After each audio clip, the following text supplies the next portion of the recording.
RTI Live News. Ask for right. నమస్తే welcome to RTI live news. Vikarabad జిల్లా కొడంగల్ మండలం రావులపల్లిలో శ్రీ హనుమాన్ మందిరంలో 25/7/2024 గురువారం తెలంగాణ రజక రిజర్వేషన్ సమితి జిల్లా ఉపాధ్యక్షులు సి బాలప్ప, కొడంగల్ మండల కన్వీనర్ సి మోహన్ అధ్యక్షతన ఏర్పాటు చేసిన గ్రామస్థాయి రజకుల సమస్యల సమావేశానికి రాష్ట్ర అధ్యక్షులు గోపి రజక, జిల్లా కార్యదర్శి గడ్డమీద వెంకటప్ప ముఖ్య అతిథులుగా హాజరై మాట్లాడుతూ నీళ్లు, నిధులు, నియామకాల కోసం కోట్లాడి తెచ్చుకున్న తెలంగాణ రాష్ట్రంలో గత ప్రభుత్వ నిర్లక్ష్యం వల్ల వృత్తిదారులు ఎన్నో ఇబ్బందులకు గురయ్యారు. కావున రజక వృత్తిదారులకు ఉతకడానికి అందుబాటులో చెరువు, బావులు లేక బట్టలు ఉతకడానికి సుదూర ప్రాంతాలకు వెళ్లవలసి వస్తుంది. కావున ఈ ప్రభుత్వమైన దగ్గరలో దోబిఘాట్లు నిర్మించాలని కొడంగల్ కన్వీనర్ సి మోహన్ కోరారు. గ్రామ సమావేశంలో దౌలతాబాద్ అధ్యక్షులు కిందిగేరి వెంకటప్ప, మొగులప్ప, సామప్ప, సాయిలు, నరసప్ప, వెంకటమ్మ, కిష్టయ్యమ్మ, సాయప్ప, భీమప్ప, ధనుష్, పెద్ద మొగులప్ప, చిన్న మొగులప్ప, నడిపి మొగులప్ప, వెంకటప్ప, దస్తప్ప, ఇందనూరు బసంతు తదితరులు పాల్గొన్నారు. వికారాబాద్ జిల్లా కోడంగల్ మండలం రావులపల్లి గ్రామంలో ఈరోజు సి మోహన్ కోడంగల్ ఇన్ఛార్జి అధ్యక్షతన ఏర్పాటు చేసినటువంటి ఈ సమావేశానికి మరి జిల్లా ఉపాధ్యక్షులు బాగప్ప గారు, అదేవిధంగా జిల్లా కార్యదర్శి వెంకటయ్య గారు, దౌలతాబాద్ పట్టణ అధ్యక్షులు ఇందిగేరి వెంకటయ్య గారు, మరి సభ్యులందరూ హాజరు కావడం జరిగింది.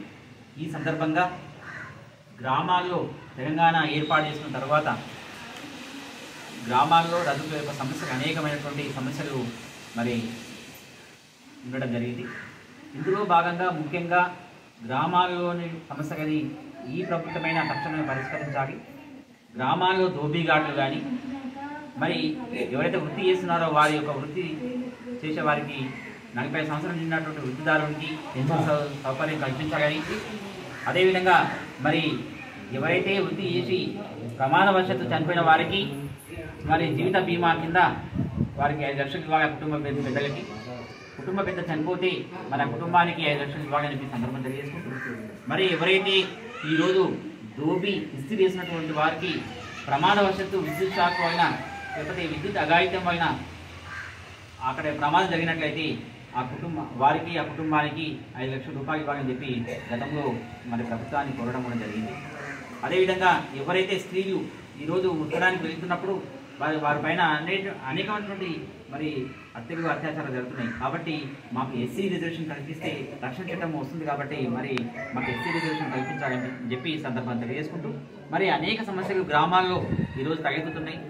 సమస్యలు ఆరోగ్య సమస్యలు కావచ్చు, మరి అదేవిధంగా ఆర్థిక సమస్యలు కావచ్చు, మరి అనేకమైనటువంటి సమస్యలు తలెత్తుతున్నాయి. కాబట్టి ఎవరైతే నిరుద్యోగ యువత ఉందో ఉపాధి అవకాశం కింద ఎలాంటి షరతులు లేనటువంటి బ్యాంకు రుణాలు ఇవ్వాలని చెప్పి ఈ ప్రభుత్వాన్ని మేము కోరుతున్నాము. అంతేకాకుండా మరి వృత్తి చేసిన వారికి ప్రత్యేక నిధి కేటాయించి ఆ వృత్తిదారునికి ఆర్థిక మరి లబ్ధి చేకూర్చాలని చెప్పి రుణాలు కల్పించాలని చెప్పి సందర్భం తెలియజేసుకుంటూ మరి ఇక్కడ హాజరైన ప్రతి ఒక్కరికి ఈ రావులపల్లి నుండి ప్రభుత్వాన్ని మేము ఈ డిమాండ్స్ని మేము కోరుతూ మరి ప్రభుత్వం తక్షణమే మరి చర్యలు తీసుకొని ఈ రాష్ట్రం ఉన్నటువంటి రజకులకు న్యాయం చేస్తారని చెప్పి రేవంత్ రెడ్డి గారికి మరి ముఖ్యమంత్రి వారికి మేము ఈ సందర్భంగా తెలియజేసుకుంటున్నాము.